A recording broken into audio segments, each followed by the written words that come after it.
What's up?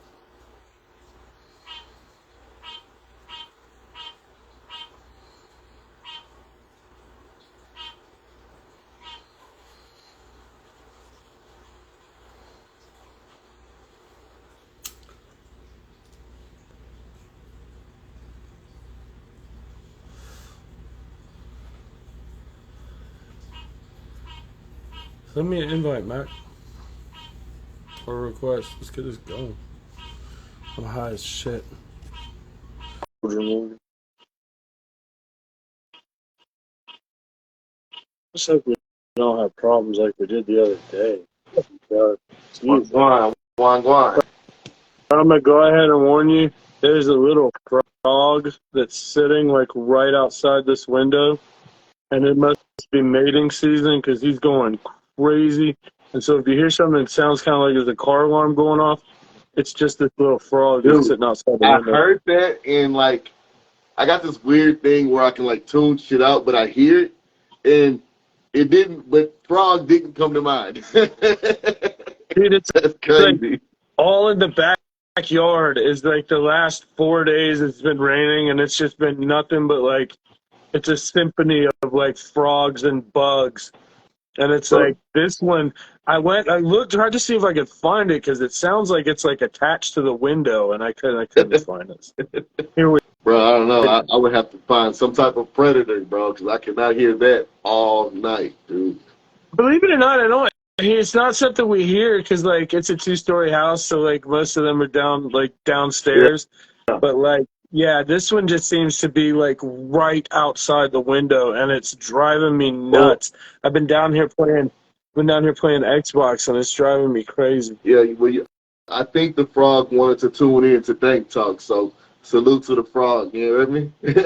I would blow it a mad cloud if it would just chill out. Like it sits on my nerves. Anyway, so what's up, man? Your birthday was this weekend, huh? Did you have a happy birthday? Man, I did. Man, blessed to see the great 38, man. All I can do is thank God, man, for another year around the sun, man. My wife took me out on the town and showed me a great time. I still found out that I throw up on dabs. It is what it is. I took all type of advice. We gotta work on that. Man, I don't know what it is, bro. I get the coughing, and then there it goes. Every time. Bro, I could tell some stories, man. Like I've had some interesting experience, not even just with dabs, with like, so I knew this kid one time. I was working with this like younger kid. He was a good few years younger than me at the time. And I would like dip out back at work and just hit a little one hitter with some hash on it. And so he comes out there and I'm like, he's like, let me hit this shit. And I'm like, bro, I know you don't smoke, so this ain't really it. Like, maybe another day. And he's like, nah, I got it. And I'm like, bro, we're at work. It's a long day if this don't go well for you. He insisted, so I let him hit it. I'm not shitting you. He coughed one time, and it was literally just a cough and a barf at the same time. And he threw up all over his same shoes, or all over his own shoes. And I just took my pipe back and walked back into the building, and I was like, I told you. You gotta handle that. I can't support you on this one. I got to go to work. But the other one that used to be real common, not super common, but I've seen it more than once, was fucking dudes doing. It was almost always an older guy, right? And when we would do like cannabis cup events and stuff, or like dabbing events, there was always one dude that would come up. He'd do a big ass dab, and he would hold it. And he just wouldn't let it go. And, like, the first time I saw it, it was a really old dude, and he just went straight back like a tree and landed right on his head. And then the second time, we were in California at a different cup, and I watched a big muscular dude do a dab and just went face first into the table and just opened up his head. It was so bad, bro. I never want to see anybody suffer from doing a dab. Yeah, dabs are supposed to be fun, man. Put it like this, bro. I don't dab out in public, like only at the house, bro. And one day I'll do a dab on live with you, bro. maybe you could tell me what I'm doing wrong, because You just I'm not gotta start. You just gotta go small, bro. You really just gotta do small dabs until you get kind of used to it. bro. If I put it any smaller, it's gonna be the size of a trichome head, bro. I'm just telling you, bro. I can smoke. I'm Smoke Dog Yeah, 3000. I'm gonna blow all day long. But it's that dab. I'm gonna go back for another one. It's just I don't understand. It's not fun. yeah, I yeah. love it. It feels great, but it's not Dude, one fun of for the me. one of the most uncomfortable things you can do in the whole world is just take too much weed. Like it doesn't matter whether it's hash, whether it's edibles, it doesn't really matter. Like when you've had too much, man, it's just as uncomfortable as being too drunk. Like it's just as bad, you know? I Like your shit starts spinning and you're like laying out, hoping you can get things to calm down before you barf. Now I don't get that with smoking joints and blunts and bongs. I don't get it. But edibles, they make me nervous, bro. Yeah. It's a different high. I haven't mastered that yet either. Again, y'all got to remember, I was serving the country for 10 years. I get out and this weed strong, y'all. Yeah, Yeah, that shit yeah. Well, for see, real. it's like hash is a completely different. It's an escalation. Like it's a whole different step. I mean, even just the basic, like you said, just doing a small dab is a lot stronger than like even smoking a whole blunt Yeah, to the head because it's all like that. Like it happens so quick. Like whereas you might sit there for what 45 minutes smoking a whole blunt to the head, you know? yeah. And but I mean, dude, that dab hits you quick, and it's like, yeah, it'll get you. So my homeboy, shout out Slaughterhouse Genetics, man. He said that what it is my body is getting an overdose of THC and it rejects it. Is what he was I mean, like you just said. it's too much too fast. It doesn't really matter how you cut it down, you know. Yeah, Like if it's weed, if it's booze, if it's whatever whatever you're enjoying, like too much too fast is always a bad thing, man. And it's like that's the whole thing about like knowing your body and your tolerance and like what you can take and what you can handle. And it's just about like not, there's nothing wrong with saying, "Man, I'm good." You know, like if you know it ain't for you and you know it's gonna end up in a bad time, it takes a little progress. Let's be honest, man. Like I smoked weed pretty heavily for a long time before I ever found hash. And then when I first found hash, like it was almost always like old school, like pressed, like taffy type of hash. You know what Mhm. I'm saying? And even that is a world away from doing a fucking dab of any size, really, because it's just, I don't know, man. There's something about vaporizing. There's something about hash, and there's something about it just hitting you in the face tell all at once. But tell it's me like about it.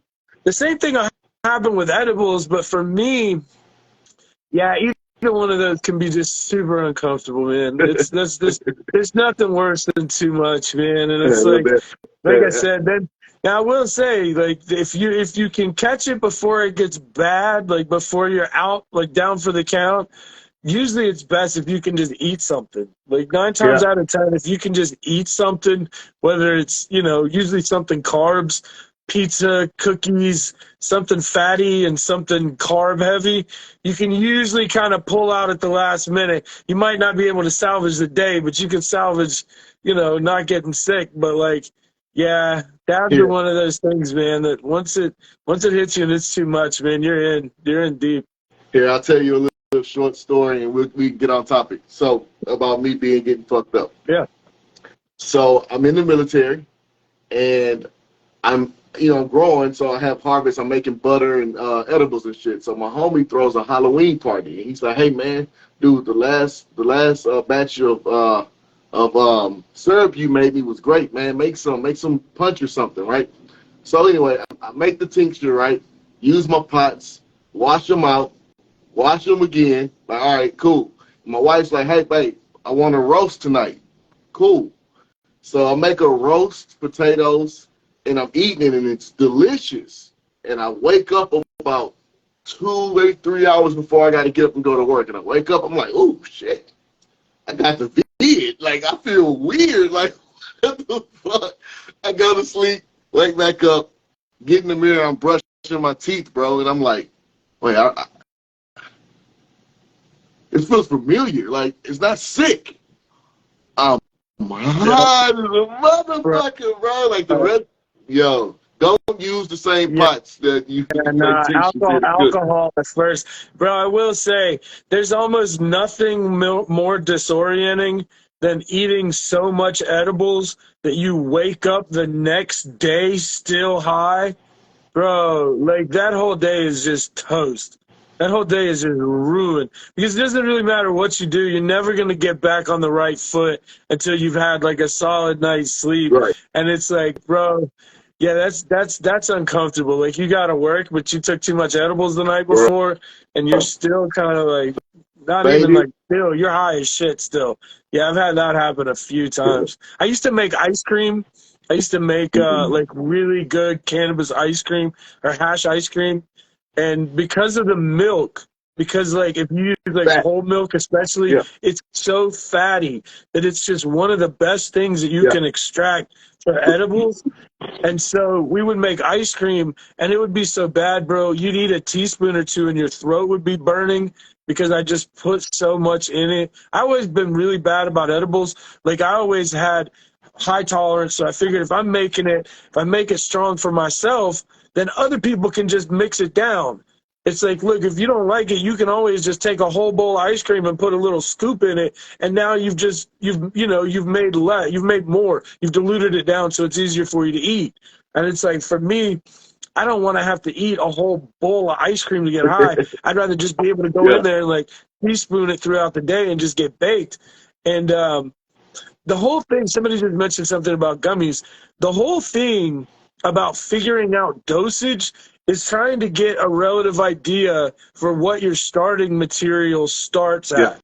So, like, if you're somewhere where you have testing and you have the opportunity to run a test and actually have a test on your material, then it's super easy because you know what percentage of, hash, what percentage THC your hash is or whatever your starting material. And so figuring it all out is just a little bit of math. But it's like if you don't know, then a lot of times you're just kind of guessing. Right. And for me, I've always had a bad habit of just erring on the side of like, well, I'd rather it be too strong than nobody get high, well, and like, that's why, that bit me in the ass. That's why I like when making tinctures. I like using the syringe with the numbers that comes with the tincture. That way, I can see even that though. Like, okay, so let's say you're using a tincture, right? Mm-hmm. If I measure it and I know that the hash that I put in there is, let's say, 85% THC.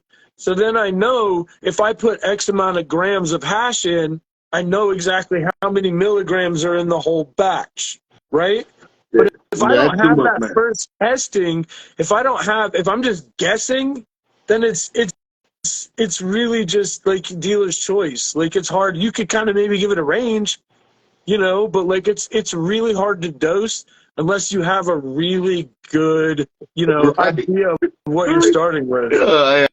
Hey, Drew Pound said every time I get my old lady to test it out. Yup, my old lady is the guinea pig, bro. No doubt, no doubt. Turk, do you have that one friend that just doesn't know how to not overdo it? Like, I had this one guy. As soon as the freaking cookies come out the oven, bro, this motherfucker, he gobbles like 3 down. Oh, right? yeah. And then I'm like, bro, let me tell you a funny story. So, like, I had this buddy that was coming out to visit me in Colorado, right? It was the first time he had come out.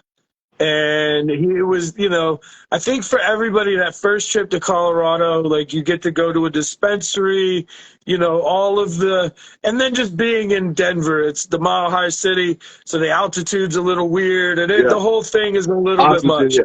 So, like, my buddy, I tell him, like, he always knows there's almost always something to eat weed-wise in the fridge. And so he finds this like frosting we had made, and it was crazy. So I couldn't have told you how strong it was, but it was pretty much bitter to eat. And I told him, I said, listen, man, go easy. Like, go easy. It's strong, but the other thing is, I know you. And I know you almost always eat some and then say you're not high and then eat some more. And if you do it with this shit, it's about to ruin your trip. He don't listen. He eats like a whole ass tablespoon. Like a whole ass tablespoon. And I was like, all right, bro. He was in the bed for 3 days. I'm not joking. He was done. Like he was so out of it. It was worse than dope. Like he slept for 3 days. And I Bro, told him, I was like, bro, I know you. And I know you well enough to know you're going to go for too much. You're going to take too much. Yep, bit him in the ass, man. was he in your sights? Did you get to see him? Oh, he was with me the whole time. He was with me. He was on Bro, my couch the whole time. bro, my homie came up missing. We did not know. Yo, listen, no bullshit. Like I said, he gobbles 3 down, right? He has 2. I say, bro, those are like 20 milligrams a piece. Like you don't. All right. He leaves out the house, right, and takes like 4 more leaving, right? He's like, I'm gonna go visit my dip. I'll be back. Okay, cool. A couple hours go by. We like, what the fuck, bro? At? Like, cause he went walking. Like, what the fuck, bro? At? I don't know. Maybe he's having a good time with his dip. Maybe 20 minutes go by. I get a knock on the door. Right? I'm thinking it's my homie. So I open the door and just walk back and sit on the couch because we're all baked, but nobody comes through the door. So I'm like, what's going on? So I get up and I go back to the door and I open the door and it's the fucking police, bro. You know what I'm saying? And they're like, do you know such and such? I'm like, it depends. What do you do? right.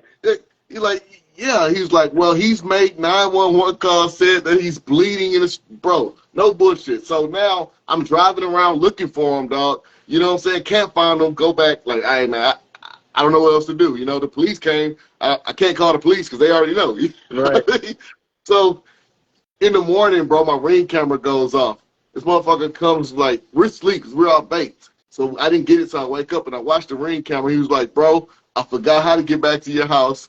I called 911, my phone died, so I just passed out in front of your leasing office. I'm like, what? Yo. Okay, bro. That shit was a crazy story. Growing up, most of my, I've said this before, like most of my friends and like people that I'm still friends with, 99% of them are like, they're not weed, you know, they smoke weed, but they're not like weed people. You know what I'm saying? Exactly. They're just casual smokers. They like smoking weed, but they just kind of smoke whatever comes by, you know. And so many times I run into somebody or hadn't seen somebody in a while, and it's always the same thing. It's like, bro, do you remember that one time when we got so fucking high? Like, I've never been so high in my life. And I was like, I remember that time you got so fucking high and had never been so high in your fucking life. Right. That's a pretty regular thing for me, you know? And it's like, the difference is when you're used to smoking just like whatever, and then you really get to smoke some like homegrown shit or some like really, really well-grown weed, like you do realize it's not all the same. And even just that, you used to smoking blunts of garbage. The first time you smoke a blunt of some dank, like, yeah, it should have catch you fast. True story. This just happened a few weeks ago. My kinfolk fly in from Texas and they come here to celebrate the festival Something in the Water. Well, mind you now, I had just harvested, you know, the blackout truffle, bro. True story. I know how this story goes. Bro, long story short, the night ended up with my cousin curled up on the couch, bro, like comatose. I come back home with my food, and like I had a huge air mattress blown up for him. Hey man, you can lay there, right? He's on the couch. I'm like, bro, let me sit down and eat. I had to like physically, bro. Now you kind of being disrespectful in my house. Get your ass up off my couch and go get to bed, bro. Like, bro, I tell people all the time, like, it's so funny because like I'm always really funny about how I market things, because for me, like as a seed buyer, I hate when people say something and it just doesn't, like if you don't know, then just don't say anything. But don't tell me, it's this or it's that and it not be the case. And so Right. when I ran into the biochem that was the mother of the blackout truffle, it was one of the dankest strains I've ever smoked.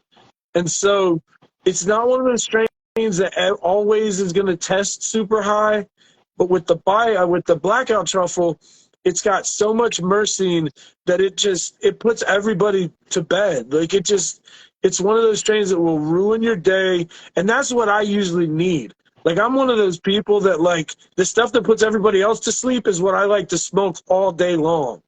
Whereas for most people, they'll hit something like that and be out. Like I'm the opposite with sativas. Like I can't really smoke sativas real heavily. I'm already kind of jacked and, Yeah. it's just kind of, I'm a really peppy kind of person naturally.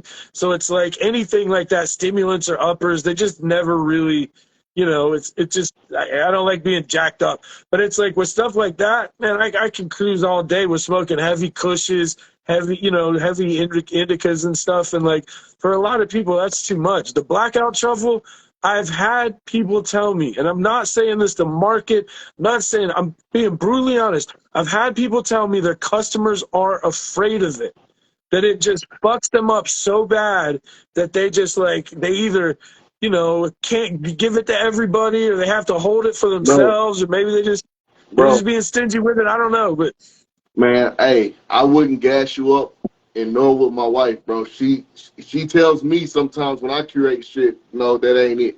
And no matter how much I believe in it, that ain't it. Yeah, right. The blacked out truffle, I remember. I think I called you one night. I was like, bro, she hit that shit. It was like, whoa, wait a minute. Yep. Hold on. And then, granted, my cousin and I, we were drinking, having a good time, but I'm just saying, drinking mixed with the blackout truffle means night, bro. I definitely recommend you guys, if you still got it on the website, to go grab the blackout truffle. No I doubt. do. I still have plenty of blackout truffle seeds, terpfiend.com. The other thing, in just kind of that same vein, is like when I talk about things that are kind of my goals when I breed, there's a ton of different things that are super obvious that, for resin and for this and for that and yield and flower yield and whatever, right? The one thing that makes me the happiest test and the first most predominant terpene in that is myrcene. Because now I know I've done my job and now I know everybody's getting baked as fuck and it doesn't really matter what else is in there. It's going to be a banger. And so, I put together the flavor packs when we started doing the flavor pack stuff, and those are still available. But one of my personal favorites is the myrcene pack, just because all of those strains are medicinal. What strains come in the myrcene pack, bro? I want to say it was blackout truffle, moonstone, and honey dripper. And they're all kind of fairly similar, like kind of banana cushy. Other than the blackout's like mothballs and chem, but the other two are more like banana heavy, myrcene heavy. But that, yeah, I mean, dude, if you're looking for medicinal, if you're looking for strong, if you're looking for, I always say the reason that myrcene is so important, and I've said this hundreds of times, and there's a reason I harp on it. It's because myrcene helps THC cross the blood-brain barrier, which means that it makes your THC and likely your other cannabinoids more bioavailable. So it means that when you're normally smoking, only so much of that gets absorbed into your system because of the way that it has to absorb into your lungs and then into your bloodstream. With extra increased amounts of myrcene, and this is why for years people told people go eat mangoes before you get high, or it's because that added myrcene helps the THC to get into your bloodstream easier in the most simple terms. So more natural myrcene, and this has kind of been my experience as we've seen more testing, as we've been able to kind of quantify these things a little bit more. Heavy indicas, heavy body high strains that get you baked, just absolutely knocked out baked, are usually strains that have elevated levels of myrcene. I tell you, a good pair with myrcene that I've been noticing as I start paying more and more attention to the testings that's being done here in Virginia is limonene and Limonene. myrcene together. Yeah, it's one of my favorite combos. So like I go one of two ways, right? I either like the myrcene and limonene, and you could throw a little bit of linalool in there or some of the kind of little ancillary terpenes that'll give you some more exotic, kind of unique notes, you know? Or you kind of go the myrcene, beta caryophyllene, pinene, which is more of your like Kushes, OG Kush, kind of that direction.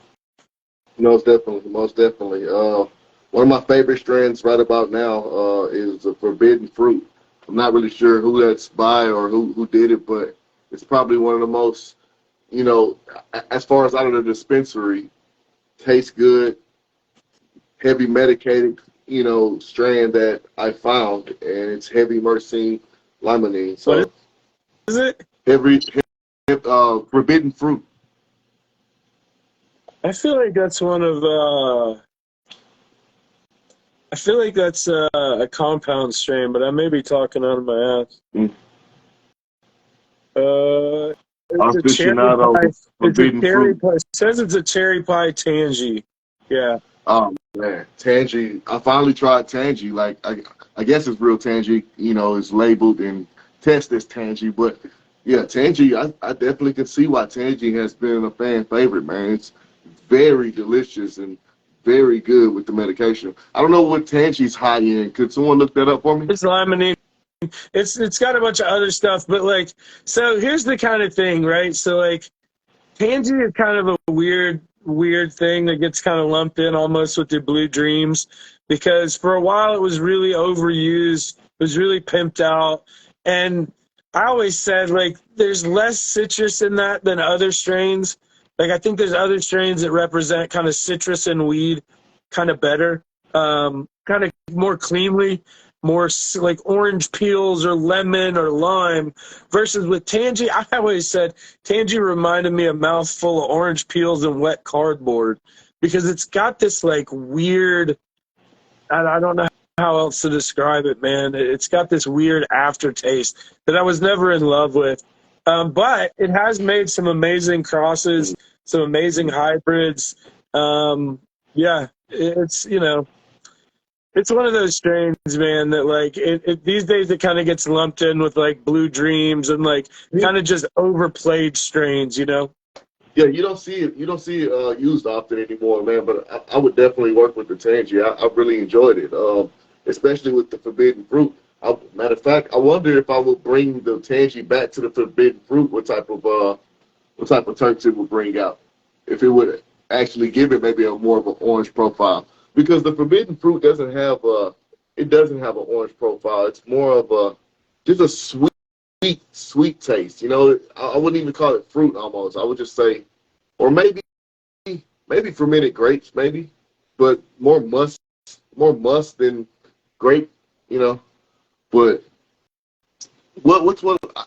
The only strand that I know that really brings out that real orange peel, taste is the Cushion OJ bred by the homie Joint. You know what I mean? That was one of the strands where, like I said, in the dark you'll know, hey, this has to do something with orange. And he used Putang and the Khalifa Kush. Fruity. And Yeah. Fruity Tang. Yeah, I think like as far as strains that I've got a couple like Gigan, Astro Monster. I have a couple that I would say are probably a little bit more on the like orange fuel, kind of citrus and fuel, kind of gassy orange. But man, to be fair, like citrus was one of the first kind of citrus weed was kind of one of the first strains that really like opened my eyes to terp profiles, because to me it was one of the first strains that I had that I went, oh, that tastes distinctly different. Like you would get, for a long time I'd get weed and it might be, it might be a little piney or it might be a little this or that. But it was like the first couple times I had citrus weed, it really opened my eyes up to just how diverse, and it's like everything since that was just chasing, oh, well, now we got citrus. What all falls under the umbrella of citrus? So it's like everything from like orange peels to orange cleaner to like, Limit. lemons to, And it's like, that's the cool thing about weed is just, there's so many diverse profiles and flavors, but we're still just really seeing the surface of like all of the possible combinations and different, different ways to put all that together.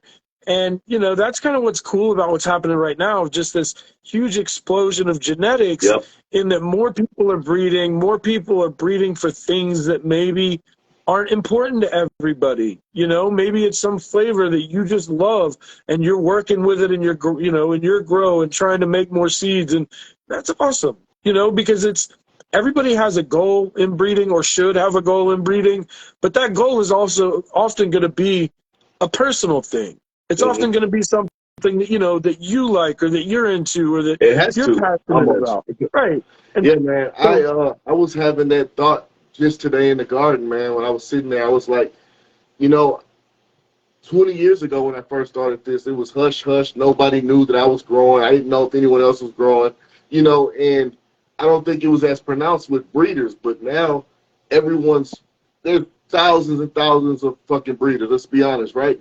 I just love the fact that it's opening up the gene pool. It can't do nothing but open up the gene pool, man. Because everybody has different tastes, like you said, and whether me be loving, island type fruit terpenes, you like poopanines and, just I'll go through phases too, man. Like especially when I have access to a lot of different flavors, I'll go through phases where like, I'm gonna be honest.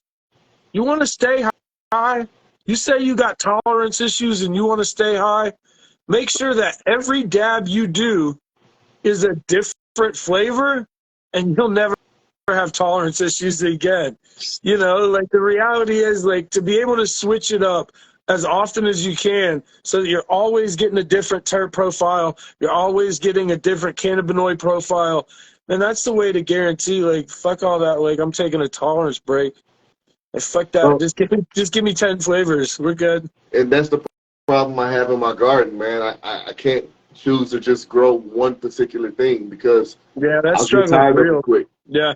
So I have to have flavors, man. If you're a terp hunter, bro, and you don't have multiple shit going on in your garden, are you really hunting for terps, bro? Like, seriously. Yeah, that's a struggle that's real for everybody because, like, I would say the number one problem, one of the top few problems that I see with most people is just picking strains, so many different strains that aren't really compatible. So there's a lot of, like, I got some strains on the left side that are 4 feet taller than the left, than the other side. And it's like not really picking strains that fit your environment is a huge issue. That's one that I think everybody gets into because as soon as you get a grow, you gather all these seeds and you're like, it's like a kid in a candy shop. Yeah, and then you just start popping and you don't even think like, well, this is more sativa, so it's going to stretch, and this is more, and like that is something with experience you tend to get a little bit better eye for, but we've all done that. Yeah, it's definitely pros and cons. I ran into that problem with my bubblegum moss. It was just so dominant over everything in the garden, and I had to raise the light up to compensate while other things suffer because, the part changes. The more you raise the light, lower the light closer to the surface of the canopy, right? So that's definitely, I would say, more of a problem for a new grower, someone like you or I. We can manipulate the plant to where we can get the most out of everything. But it is ideal to try to grow all similar strands at the same time to where you can get an equal light spectrum spread over the canopies. But fuck it, grow. At the end of the day, just grow, man. Put something in the ground and fucking grow. Dude, that was funny. I ended up running into some like old pictures that I had posted on IC Mag years ago. And it was funny because it was almost all like, hey, what's up, guys? It was almost all like hazes and haze crosses and like Lesotho haze and, like just all kinds of stuff that I look back on and I go, yeah, I don't think that'd get run in my garden today. Like it was just, back then, I didn't have a ton of access to seeds.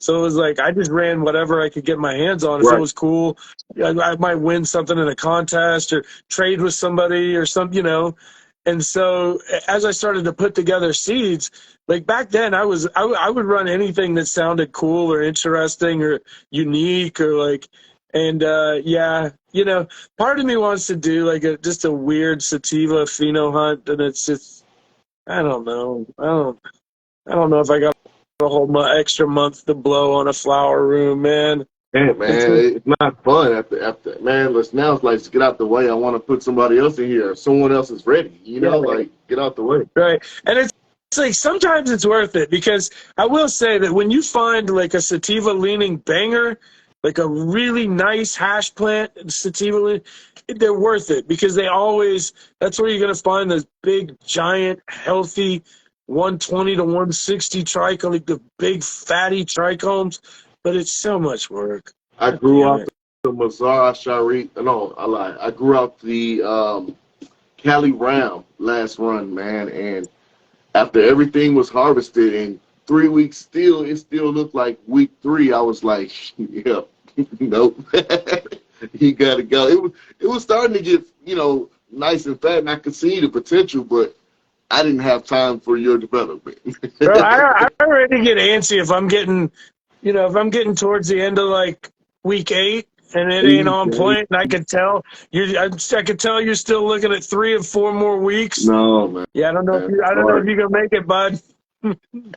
Dude, Southside May said he on day 80, man. Oh, it's GMO crosses. I've never grown GMO, but I've always wanted to. I have a bunch of GMO crosses. GMO crosses are long finishers. GMO at 11 and 12 weeks still ain't looking done. Like it's one of those, all those chems, all those heavy chems. They're mostly Southeast Asian strains. They're like super heavy in like Vietnamese, Thai, you know, like Cambodian. They in the profiles, they seem to be very Southeast Asian. And so what we see with them is they take forever to finish. You know, beautiful profiles. Like if you got time to take GMO to 12 weeks, man, it's some of the strongest flower, some of the strongest hash. It literally will knock you out. It's just so strong. Sir, do you remember Thai sticks? Yeah, I mean, I know of Thai sticks, yeah. No, because it was a thing floating around Texas when I was growing up, but you know, I was too young to really understand what it was. I was hoping you can kind of break it down with them. Well, generally speaking, Thai weed in general tended to be really like sparse. It wasn't super dense. So what they would do is like kind of take a bunch of it and wrap it around a stick to dry and cure. I mean, after it's dry, and it was just essentially just another way of like post processing. And so it's nothing special. I mean, so the thing about especially Thai strains is they have a really unique resin. And so what you tend to see is like some of those Thai strains tend to dry really dark just naturally. And it's because some of them have really big trichomes and really thin membranes. So what happens is there's a lot of oxidation happening during the drying process. And so the trichomes turn dark and the bud turns dark. So my thought was, what was kind of happening in hindsight, and once again, it was a little before my time, before there was, you know, I heard people before me talk about Thai sticks. But what I always assumed it was kind of like almost like you're hashing the bud on the stick and then using that resin to kind of, you know, in the curing process a little bit. Like, because it almost looked like they were like squeezed onto sticks, you know what I'm saying? Yeah, and it would just move like a stick. But you know, I got to be honest, I always thought it was just like a packaging type of thing, and there's a reason we don't treat our weed like that anymore. You know, right?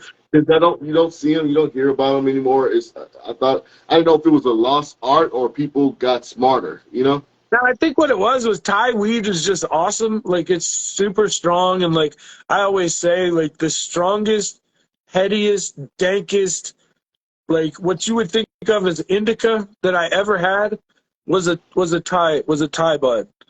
I had a buddy give me some Thai one time, and it absolutely just made everybody look like they had done some smack. Like, everybody was just, like, nodding out off this tiny little pinner joint, and it was so funny. And it's like, once again, we get into a whole thing about discussing like indica and sativa as they relate to how like the effects in relation to the plant. So it's like you always think of short plants are going to be indica, big nugs, and they're just going to make you go to sleep. Tall plants, lanky plants are, sativas, and they just make you pepped up. And that's not, indica and sativa are largely based on how much myrcene's in the plant. It doesn't make sense to me to classify it like that, even though I do. But just thinking of outliers, what happens when you have this tall sativa East Asian plant, right? But then you have mutants, right? So what about the mutant short fat leaf of the same lineage? Okay, yeah, you know what I mean? Yeah, like, is that an indica or is it still sativa, For sure. And so, like I said, I mean, so many of those, especially those kind of old school, like ties and some of those, like that real woody, almost like sandalwood profile, those strains tend to have a lot of myrcene in them, and that's why they smack you around so hard. Even for a sativa, even for a plant that's generally regarded as like a sativa by nature. Yeah, I mean, that's one of those things that, like, there's so much misconception in how we describe plants, how we describe the high. Another killer is, like, anybody that ever puts indica or sativa edibles, that's pretty much just a terrible marketing scheme. Yeah. And once you've cooked out all of the terps and decarbing your oil, anything that you would reference as indica or sativa is gone. Because that's all based on the terp profile, generally speaking. And once you decarb your oil and cook it enough to be able to put it into edibles, most of that's gone. 90% of that, terps are cooked off in the process.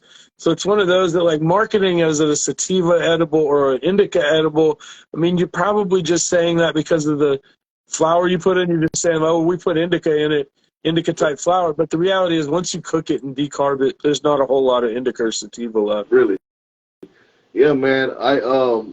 I've read also that if you pull a plant too early, no matter if it's indica or sativa, it'll give you a speedy, racy high because of where the development of the trichome head is. I've always heard that too, but I think that's just more of like, we know for a fact if you're pulling your weed early, it's not as developed, like the oils aren't as developed, so you're just getting less THC, and you're really just fucking yourself. Like, I've never seen a really good reason to pull plants, especially before 8 weeks. No, I'm not recommending that you do. Oh, no, I'm just saying like, I've heard that too, but yeah. I don't, it's not been my experience. I have found that pulling weed early means you usually ain't going to get high on it because it hasn't had that time to, like, develop all the way, but nah.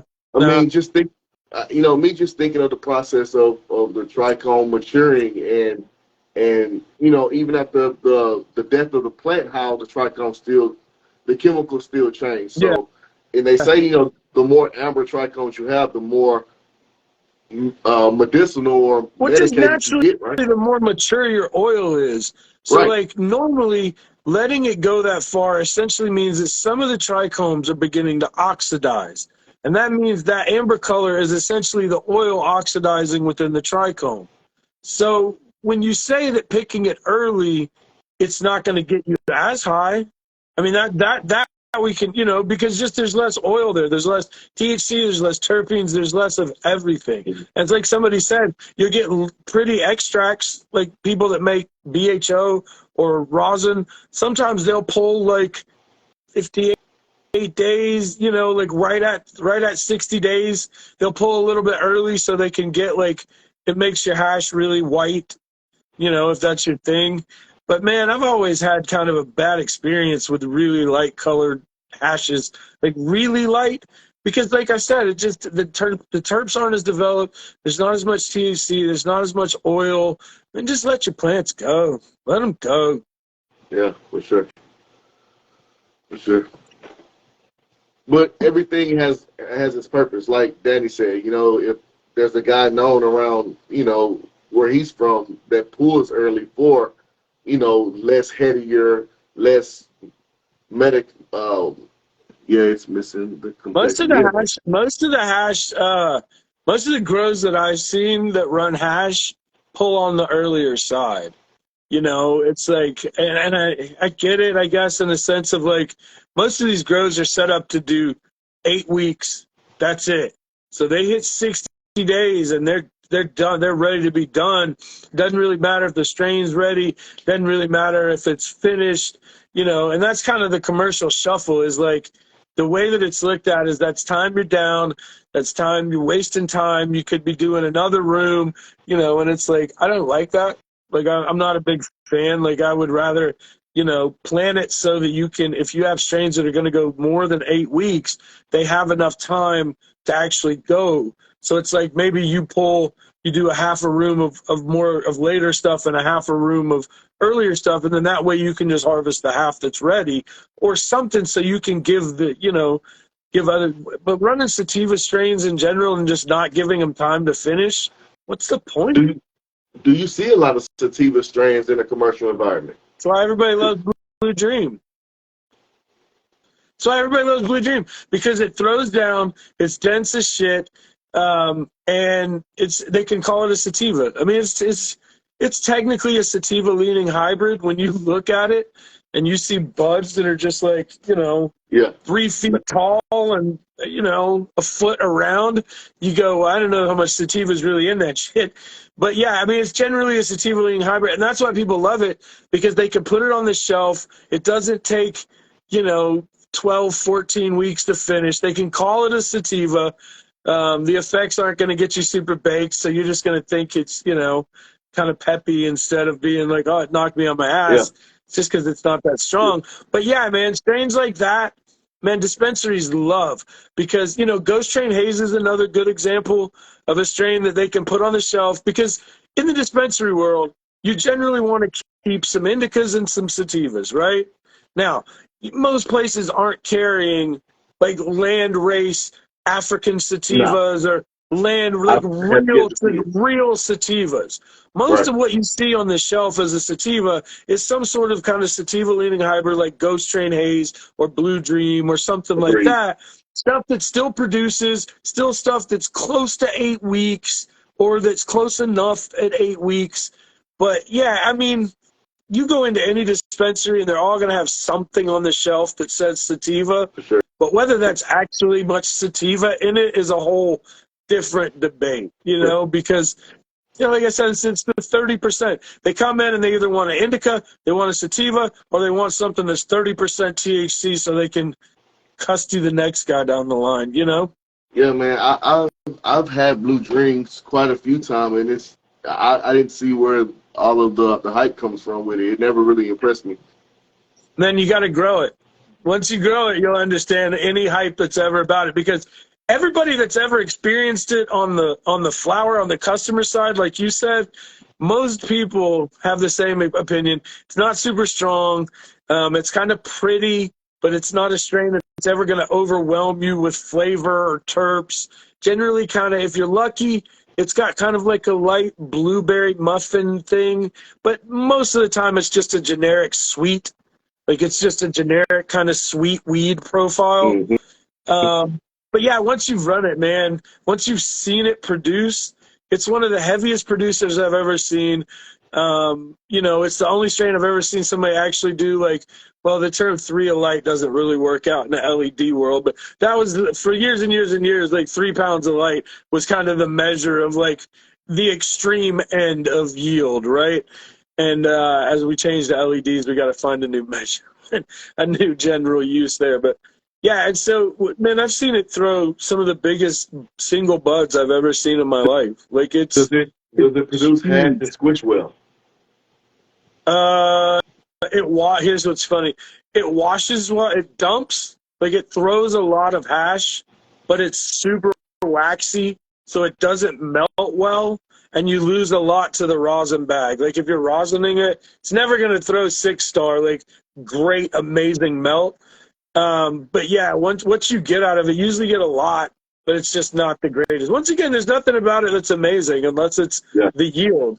And it's just people that run it fall in love with it because it produces so much. It's pretty enough to get by. I got to be honest, man, Blue Dream's kind of, it's not as bad now as it was some years ago. Like, 8-10 years ago, it was much, much worse with the market just getting flooded with Blue Dream. And now I think we've got enough modern hybrids that so many people have kind of realized there's other stuff to grow, even other big chunky stuff. So it's like, just running it for the yield, and then there's this snicker. Well, the move is to call it something else, right? So it's like you don't call it Blue Dream, it's Azure Haze, or it's like, it's some blueberry muffin or so, something silly like that. And it's just change the name of it and it'll sell. Yeah, I've seen Blue Dream grown, and it does produce well. Another plant that produces well is the Bubba Kush. I've grown huge corn on the cob size, doinks with freaking Bubba Kush. Bubba Kush is another strain I think that does deserve a lot of respect. It smokes well, tastes well, and it's fairly easy to grow. So that's definitely a strain I think that does not get enough talk about. It doesn't like the PM. Yeah, it doesn't like PM. PM fucks up some Bubba Kush. I've seen some nasty shit with Bubba Kush in the grow. But that's another reason people love Blue Dream is because it's got this structure that's like dense and fat, but it's still kind of airy. And so it's really good with PM. PM doesn't like Blue Dream at all. Whereas Master Kush, Bubba Kush, well, a lot of the Kushes I've seen don't do super well with the PM. It just fucks them bad. It just fucks them bad. I've seen some bad Kush infestations of powdery mildew. Yeah, and it's just one of those weird things, man. Bud structure. Like Kushes tend to be really dense. You don't get a lot of airflow around the fucking buds, I'll tell you this, the only time that I've ever really experienced PM was growing Granddaddy Perk. Once again, those indicas, especially the old world indicas, they're all really bad about it. I don't know why. Same with DJ Short. Yeah, man, DJ Short Blueberry, definitely. Yeah, definitely. I've talked about Blueberry a few times, man. It's an interesting strain. Yeah, I've only grown it once. I've only smoked it once, but it took too long, and I was really. Yeah, man. Like, I tell you this, bro. It was one of the longest flowering shits I've ever seen. Granted, it was in like a fucking 10-gallon, maybe that, and it was 8 feet tall. But yeah, man, I wasn't super impressed with the DJ Short, and that hurt my heart because DJ Short has always been one of my, it's one of the first breeds I ever found. So I always gravitated to DJ Short. And I like it, but it wasn't what I thought it was gonna be. So we're almost out of time. I think the shortest way to kind of summate everything with that strain is that he's been selling those seeds for like 40 years, right? It's not a bad thing, but I don't know that it's been the exact same strain the whole time. I'm fairly certain it's not. And so what that means is there's thousands, if not tens, if not hundreds of thousands of seeds that are all out there that are legitimately blueberry, but that are all different, right? And they were all sold as blueberry seeds, so that's really what they are. But the reality is, who knows which one is the great blueberry from back in the day? I will say the newer stuff that I've seen from him isn't quite as blueberry heavy as the stuff he was releasing like in the 90s. And I don't, once again, I don't follow his work super carefully as far as like what's changed over the years. But I know for a fact the stuff that goes out now that's being sold as that's being sold as blueberry now is not the same as the exact same as what he was selling back in the 90s. Because it used to be a lot more blueberry. And it's always hermed like fuck. That's a whole nother discussion about how the guy that wrote the book about cannabis has one of the most hermaphroditic lines in the, and it's even funnier because every one of the crosses of it have problems with it down the line, and it's a whole nother thing. Anyway, there's another one for another day. Man, what you got, Mac? Where can people find you? So you can find me this Friday. I'm doing a podcast with Doc Calix. Saturday, I have Jinx Proof on Business is Blooming podcast. Obviously, y'all can find me next Wednesday here on Dank Talk, but you can find me on YouTube at Mr. Mac Blunts. I'm a little upset with Twitch. I meant to bring that up, but that's, I guess, another show. But you can find me on Twitch, and you can also find me on Patreon, Mr. Mac Blunts. You guys tap in with me. Yeah, man. So we're about to start kind of June sales. I took a week off and just kind of relaxed, but we're going to do a big summer sale coming up in the next week or two, terpfiend.com. And then the June mystery bags, I think I'm going to do a little something different. We're going to pull out some vault stuff and kind of go back in time a little bit, spice up this round of mystery bags for people who have already bought one or two, give them a reason to get another one. Nice. So yeah, terpfiend.com for all your seed needs. I'll have more stuff going on. Terpfiend.com on my Instagram, TERPFI3ND on Instagram. And go there and follow me somewhere else, YouTube, Reddit. I just started a new page for weed picks again on Instagram. We'll see how that goes. I'm going to try and ride it long enough to get verified and see if we can get by that way. So we'll see how it goes. But new stuff. Yeah. Go find Matt. Go hit him up. We'll see you guys Saturday, I guess. OG Sesh. Peace.